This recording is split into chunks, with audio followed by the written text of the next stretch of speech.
नमस्कार दोस्तों, आपका स्वागत है हमारे चैनल पर, जहां हम आपके लिए लेकर आते हैं डरावनी और रहस्यमयी घटनाएं।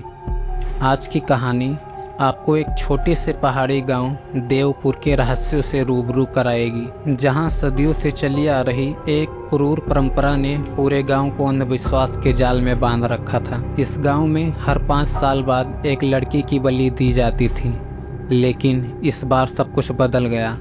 क्या ये बलि सच में देवी काली के नाम पर थी या गांव के लोग किसी और दुष्ट शक्ति के जाल में फंसे थे?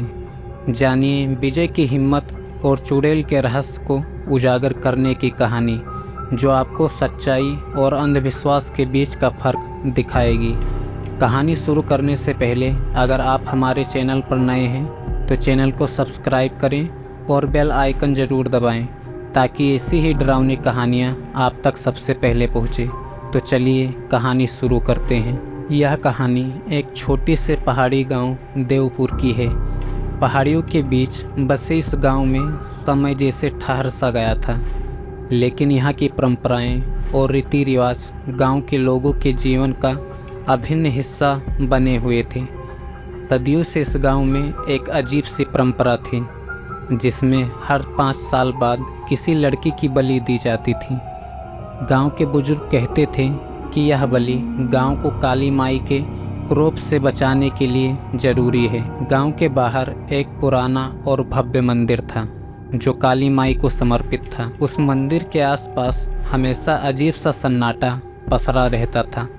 शाम ढलते ही लोग उस मंदिर के पास जाने से डरते थे। कहते थे वहाँ काली माई की शक्ति बहुत प्रबल है और वो जो मांगती हैं उसे गांव के लोग बिना सवाल के पूरी करते हैं। इस बार 5 साल पूरे हो गए थे और गांव के लोग इस बार की बलि के लिए बेचैन हो रहे थे। पंचायत ने मिलकर निर्णय लिया कि इस बार बलि के लिए राधा को चुना जाएगा। राधा एक गरीब विधवा की इकलौती बेटी थी और उसकी उम्र सिर्फ 16 साल थी। उसकी मां मालती ने पंचायत के सामने बार बार गिड़गिड़ाया, लेकिन गांव के मुखिया और पुजारी का कहना था कि अगर बलि नहीं दी गई तो गांव में कोई बड़ी आपदा आ सकती है। राधा का दोस्त विजय, जो कुछ सालों से शहर में काम कर रहा था, वह हाल ही में गाँव लौटा था। उसने गाँव में चल रही इस बलि की प्रथा के बारे में सुना और उससे बेहद क्रूर और अव्यावहारिक लगा। उसने गांव के लोगों से बात की, पर कोई उसकी बात सुनने को तैयार नहीं था। विजय का दिल राधा के लिए रो उठा। उसने ठान लिया था कि वह राधा की बलि नहीं होने देगा, चाहे उसे कुछ भी करना पड़े। वह जानता था कि गांव वालों के सामने लड़ना आसान नहीं है, लेकिन वह हिम्मत हारने वालों में से नहीं था। अब बलि की रात आ गई थी।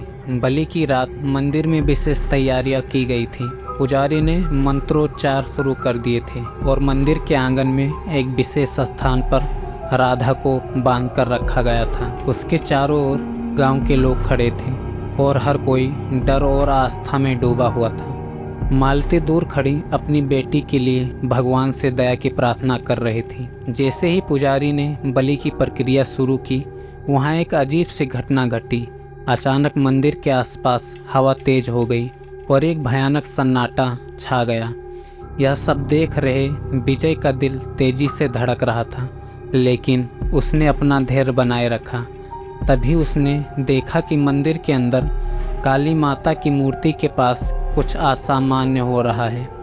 जैसे ही पुजारी ने अंतिम मंत्र पढ़ा और राधा की बलि देने के लिए छुरी उठाई, तभी एक भयानक चीख मंदिर के अंदर गूंजी। विजय और उसके दोस्तों ने देखा कि काली माता की मूर्ति से एक काली छाया निकल रही थी, लेकिन वह छाया किसी देवी की नहीं थी। वह एक डरावनी और भयानक चुड़ैल की छाया थी। वह चुड़ैल गांव के लोगों के सामने प्रकट हुई और उसके चेहरे पर एक शैतानी मुस्कान थी। उसकी आंखें लाल जलती हुई थी और उसके लंबे नाखून से खून की बूंदें टपक रही थी। तभी सच सामने आया। यह चुड़ैल ही बलि की असली मांग कर रही थी। काली माता नहीं, सदियों से गांव वाले धोखे में थे। चुड़ैल ने गांव के लोगों को अंधविश्वास के जंजीर में बांध रखा था। वह हर 5 साल में एक लड़की की बलि लेकर अपनी शक्तियों को बढ़ाते थे और गांव वाले यह सोचते हुए कि वे काली माई की पूजा कर रहे हैं। असल में गांव के लोग उस चुड़ैल को संतुष्ट कर रहे थे। विजय अब और इंतजार नहीं कर सकता था। उसने अपनी पूरी ताकत से मंदिर के अंदर दौड़ लगाई और पुजारी को बलि देने से पहले ही रोक दिया। चुड़ैल ने गुस्से से चीखते हुए विजय की ओर देखा, लेकिन विजय ने हिम्मत नहीं हारी। उसने गांव वालों को चुड़ैल की सच्चाई बताई और कहा, यह देवी नहीं, यह एक पिशाचनी है जो सदियों से हम सबको बेवकूफ़ बना रही है।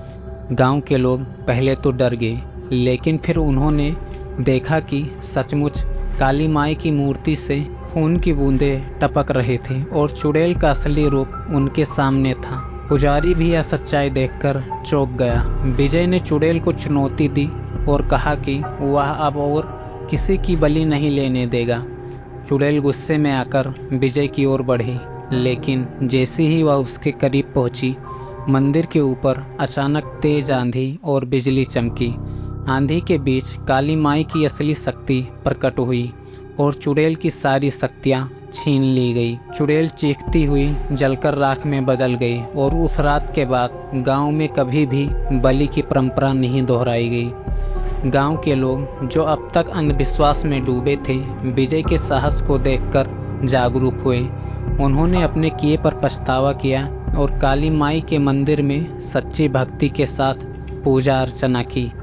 राधा और उसकी माँ गांव छोड़कर एक नई जिंदगी की शुरुआत करने के लिए शहर चले गए और विजय की बहादुरी की कहानियाँ गांव में पीढ़ियों तक सुनाई जाती रही।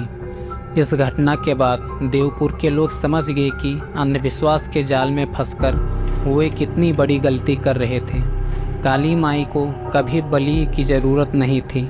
असली दुष्ट शक्ति वह चुड़ैल थी जिसने लोगों के मन में डर और भ्रम पैदा कर रखा था।